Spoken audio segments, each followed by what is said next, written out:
एगो लोटा लेके भारी हम आइब जल ढारी, एगो लोटा लेके भारी हम आइब जल ढारी। सासु ननद चलावेली जारी, सासु ननद चलावेली जारी।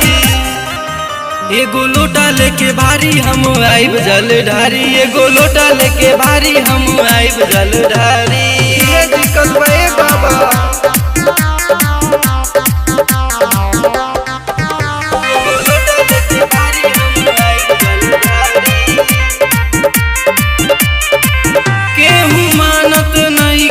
बात समझाई कैसे, रउआ चरण में जल हम चढ़ाइब कैसे।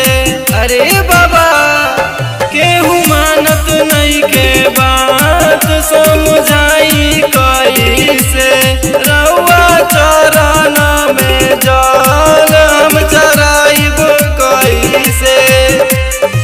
ससुर से कहने की बान दी गाड़ी, ससुर गयल गाड़ी गईल मोतिहारी।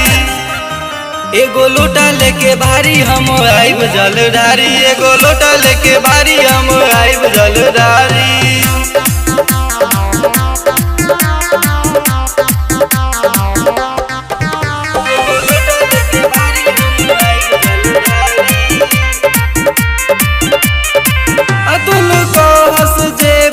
दर्शन राउर करेला बाबा, रउआ हाथे ओकर जिंदगी का दुतारेला बाबा।